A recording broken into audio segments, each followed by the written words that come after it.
Magpainit na rin ako ng mantika sa kawali. At iprito ko na yung isda nating pampano na inasinan ko na yan.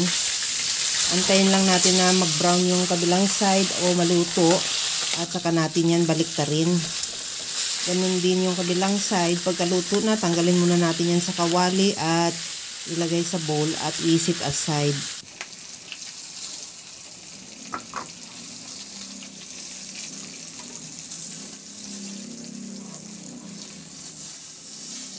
Sa disim na kawali, binawasan ko na rin yung mantika. Igisa ko na rin yung bawang.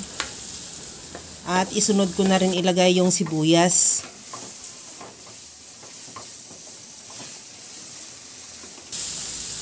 Ilagay ko na rin yung kamatis.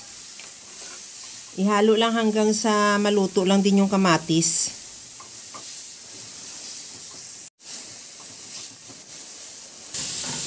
Magtimpla ako ng asin at paminta.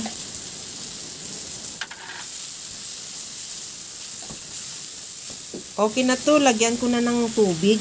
Nakadepende yung dami ng tubig sa dami mong isda o sa dami ng sabaw na gusto mo.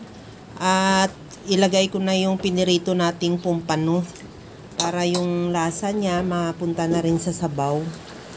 At tikman ko na rin kung okay na yung timpla niya. Maglagay ako ng liquid seasoning. Kahit anong seasoning available sa iyo pwede. Pagkakulo, ilagay ko na rin yung patola.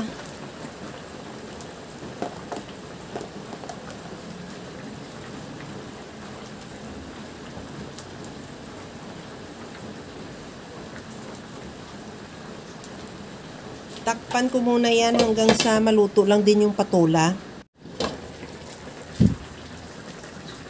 Pagkaluto ng patola, maglagay na ako ng siling green at isunod ko na rin ilagay yung pichay. Ihalo lang hanggang sa maluto yung pichay. Pagkaluto ng pichay, okay na yan. Ready to serve na yung ating sinabawang pumpano. Kaya mga kalasa, kung nagustuhan mo yung ating video, please like na lang at pakishare na rin sa inyong mga friends. At kung bago ka pa lang sa aking channel, subscribe na at i-click mo na rin ang bell button para sa mga notification. Okay na to, hanguin ko na lang yan at ready to serve na. Hanggang sa muli mga kalasa, thank you for watching. Bye-bye!